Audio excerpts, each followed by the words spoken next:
Episode की शुरुआत में हमें नीना के मॉम डैड की बैक स्टोरी सुनाई जाती है, जहां से हमें पता लगता है नीना के पापा एक जर्मन चेकोस्लोवाकियन इंसान थे जो बोहेमिया के अंदर रहने लगे थे वर्ल्ड वॉर 2 के बाद।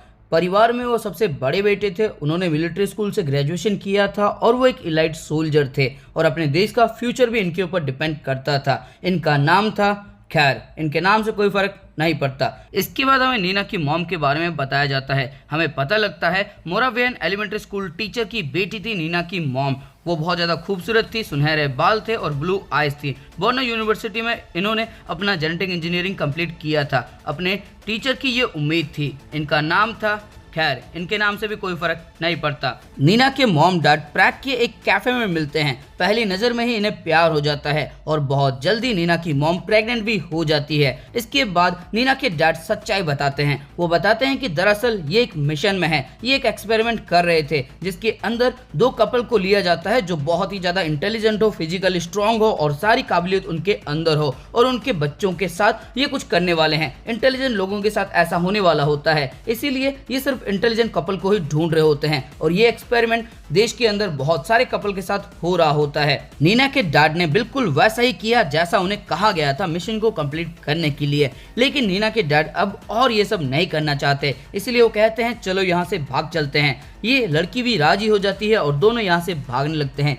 लेकिन इनको गवर्नमेंट पकड़ लेती है और इसके बाद इन दोनों को अलग कर दिया जाता है। नीना के डैड बार बार कहते हैं मुझे ये काम नहीं करना, मुझे जाने दो, लेकिन नीना के डैड को नहीं पता कि उनका काम खत्म हो चुका है। इसके बाद हम नीना की मॉम को देखते हैं जो एक अनजान रूम के अंदर होती है। ये सवाल करती है वो कहाँ पे हैं, मुझे उन्हें देखना है, लेकिन नर्स बोलती है उन्हें दूसरा मिशन मिल चुका है। ये डॉक्टर से भी यही सवाल करती है और डॉक्टर ही बोलता है उसे दूसरा मिशन मिल चुका है। ये बार बार अलग अलग लोगों से एक ही सवाल करती है, मुझे उन्हें देखना है, मुझे उन्हें देखना है, मुझे उन्हें देखना है, लेकिन हर कोई एक ही जवाब देता है कि उन्हें दूसरा मिशन मिल चुका है, वो अपने मिशन में है। इसके बाद नीना की मॉम समझ जाती है कि उनके पति अब नहीं रहे। इसके बाद हम कुछ दिनों बाद का सीन देखते हैं जहाँ पे नीना की मॉम अच्छी तरह से प्रेग्नेंट होती है। इनके पेट के अंदर 2 बच्चे होते हैं और एक बंदा इनसे बार बार मिलने के लिए आता है। इस दौरान वो हमेशा इनके स्केचेस बनाता है और नीना की मॉम समझ जाती है ये वही इंसान है जो ये एक्सपेरिमेंट कर रहा है और ये कोई और नहीं फ्रांस बोनापार्टा है। नीना की मॉम बोलती है मैं तुम्हें माफ नहीं करूंगी, मैं कभी भी तुम्हें माफ नहीं करूंगी। अगर मैं मर भी जाऊंगी तो मेरे पेट में जो बच्चे पल रहे हैं वो मेरा बदला तुमसे लेंगे, वो मेरा बदला लेंगे तुमसे। इसके बाद फ्रांस बोनापार्टा बोलता है तुम काफी कमाल की बातें करती हो। इसके बाद सीन शिफ्ट होता है। कुछ महीने बाद इसको बच्चा पैदा होने वाला होता है, इसीलिए इसको अलग से रूम में रखा गया होता है। यहाँ पे कोई नहीं होता और तब नीना की मॉम वही करती है जो उसे करना चाहिए था। इसके बाद हम एक नर्स को देखते हैं जो इस रूम के अंदर आती है और वो देखती है चेयर की मदद से एयर डक्ट के अंदर से नीना की मॉम यहाँ से रफू चक्कर हो गई थी। वो एयर डक्ट सिर्फ 20 से 3 सेंटीमीटर चौड़ा था।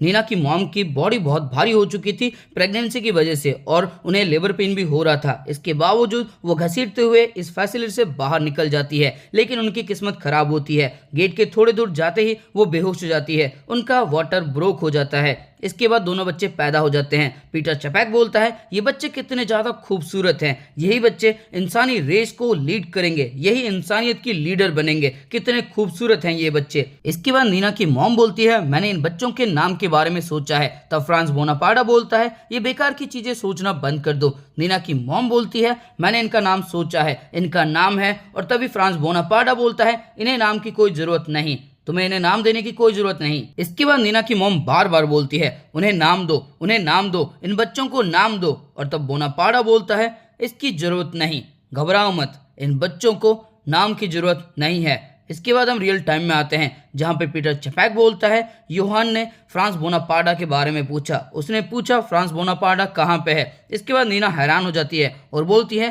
क्या फ्रांस बोनापार्टा अभी भी जिंदा है। इसके बाद पीटर चपैक बोलता है मैं तुम्हें माफ नहीं करूंगी, मैं तुम्हें कभी भी माफ़ नहीं करूंगी। अगर मैं मर भी जाती हूँ तो मेरे पेट के अंदर जो बच्चे पल रहे हैं वो मेरा बदला तुमसे लेंगे। इसके बाद नीना बोलती है क्या फ्रांस बोनापार्टा अभी भी जिंदा है। इसके बाद हम देखते हैं ये सब एक टूटी फूटी मकान के पास पहुंच जाते हैं। इसके बाद पीटर चपैक बोलता है तुम्हें ये सवाल यूहान से करना चाहिए, वो वहां पे है। इसके बाद सीन शिफ्ट होता है। क्रिस्टोफ बोलता है क्या तुम सच में एक डॉक्टर हो। हम देखते हैं क्रिस्टोफ के पैर में गोली लगी होती है, यानी कि टनमा ने इसे शूट कर दिया है। टेनमा बोलता है आगे एक अस्पताल है, अगर तुम मुझे योहान का पता बताओगे तो मैं तुम्हें वहां ले जाऊंगा, तुम्हारा बहुत खून बह चुका है, तुम्हारी मौत हो सकती है। इसके बाद क्रिस्टोफ बोलता है जो मुझे नहीं पता मैं उसके बारे में कैसे बताऊं। तब ईवा बंदूक तान देती है और बोलती है हमें बताओ। इसके बाद क्रिस्टोफ बोलता है क्या तुम सच में एक डॉक्टर हो, तुमने मुझे गोली मारी, मेरा बहुत खून बहा और अब तुम मुझे धमका रहे हो। इसके बाद टेनमा चिल्ला के बोलता है बताओ योहान कहाँ पे है। क्रिस्टोफ बोलता है क्या तुम सच में एक डॉक्टर हो। टेनमा बोलता है बताओ योहान कहाँ पे है। इसके बाद क्रिस्टोफ बोलता है जो चीज़ मुझे नहीं पता उसके बारे में मैं तुम्हें कैसे बताऊंगा। इसके बाद टेनमा बोलता है ईवा वहाँ पे एक फ़ोन बूथ है, वहाँ पे जाओ और एम्बुलेंस को कॉल करो। इसके बाद ईवा बोलती है टेनमा ये तुम कैसी बातें कर रहे हो, ये जल्दी योहान के बारे में बताने वाला है। और तब टेनमा बोलता है नहीं इसकी जान खतरे में है, जाओ एम्बुलेंस को बुलाओ। इसके बाद ईवा यहाँ से चली जाती है और तब क्रिस्टोफ बोलता है तुमने फिर से किसी और की जान बचाई, तुम कभी नहीं सुधर सकते, तुम हमेशा ऐसे ही रहोगे, तुम कभी किसी को नहीं मार सकते। सच बताऊं मैं तुमसे मिलना चाहता था, मैं तुम्हें बताऊंगा योहान कहाँ पे है। इसके बाद हम देखते हैं ईवा को जो कॉल करके गाड़ी के पास आती है और बोलती है मैंने अस्पताल को फ़ोन कर दिया, वो जल्दी आती होगी। लेकिन ये देखती है यहाँ पे टेनमा नहीं होता और तब ईवा बोलती है बताओ केंजो कहाँ पे है। क्रिस्टोफ बोलता है वो यहाँ से चला गया लेकिन उसने तुम्हारे लिए एक मैसेज भेजा है, उसने कहा है मैं तुम्हें इसमें शामिल नहीं कर सकता, पहले ही मैंने तुम्हारी ज़िंदगी बर्बाद कर दी है, उसके लिए मुझे माफ़ करना, हमेशा खुश रहना ईवा। इसके बाद ईवा फूट फूट के रोने लगती है। तब क्रिस्टोफ बोलता है तुम क्यों रो रही हो, मैं तुम्हें समझ नहीं पा रहा हूँ। नहीं समझ सकता, कोई नहीं समझ सकता, लड़की को कोई समझ ही नहीं सकता। इसके बाद सीन शिफ्ट होता है, हम नीना को देखते हैं। नीना के हाथों में बंदूक होती है। नीना बड़े ही सावधानी से धीरे धीरे आगे बढ़ रही होती है। नीना सीढ़ियों की मदद से सेकंड फ्लोर में जाती है जहाँ पे उसे योहान दिखाई देता है। योहान को देखने के बाद नीना एक फ्लैशबैक में जाती है जहाँ पे हम थ्री फ्रॉग वाली बिल्डिंग को देखते हैं। उस बिल्डिंग में नीना होती है। नीना दरवाजा खोलती है और वेलकम होम बोलती है। इसके बाद हम देखते हैं वहाँ पे आग लग जाती है, या फिर जानबूझ के भाई बहन दोनों ने मिलकर वहाँ पे आग लगाई होती है। जब सारे लोग उस आग की तरफ भागने लगते हैं तब ये भाई बहन यहाँ से रफू चक्कर हो जाते हैं। इसके बाद हम शाम का सीन देखते हैं जहाँ पे नीना और योहान एक कपल के पास होते हैं। कपल इनको कुछ खाना देते हैं, वो बहुत ज़्यादा हड़बड़ाहट में खाना खा रहे होते हैं। ये कपल बोलते हैं जरा आराम से खाओ, लगता है तुम बहुत ज़्यादा भूखे हो, तुम कहाँ से हो, क्या है तुम्हारा नाम। लेकिन ये दोनों कुछ भी नहीं बोलते और इसके बाद ये कपल बोलते हैं कोई बात नहीं, पहले तुम खाना खा लो उसके बाद हम तुमसे बातें करेंगे। इसके बाद हम देखते हैं नीना और योहान का खाना हो चुका होता है, वो बाहर खेतों में खेल रहे होते हैं। इसके बाद ये औरत बोलती है अब हमें क्या करना चाहिए। मर्द बोलता है क्या मतलब है तुम्हारा। ये औरत बोलती है शायद ये बच्चे अनाथ हैं। इसके बाद मर्द बोलता है अगर अनाथ ना भी हो तो भी घर छोड़ने के पीछे इनके पास कोई ना कोई वजह रही होगी। इसके बाद ये औरत बोलती है तुम्हें क्या लगता है हमें क्या करना चाहिए, हमें भी तो बच्चों की ज़रूरत थी ना, तो क्या हम इसे अडॉप्ट कर लें। और इसके बाद ये मर्द बोलता है ये कैसी बकवास बातें तुम कर रही हो। इसके बाद औरत थोड़ी सी मायूस हो जाती है। तब मर्द बोलता है मुझे माफ़ करना, मुझे तुम्हारे ऊपर चिल्लाना नहीं चाहिए था, चलो पुलिस को कॉल कर देते हैं। तभी इनके पास कोई आता है। ये बोलती है छोटे बच्चे क्या बात है। इसके बाद सीन शिफ्ट होता है, नीना फूल इकट्ठा कर रही होती है और योहान से बोलती है ये फूल मैं उन कपल को दूंगी। तब योहान बोलता है अब उसकी ज़रूरत नहीं है। नीना बोलती है क्यों। और तब योहान बोलता है मैंने कहा ना मेरे पास एक प्लान है।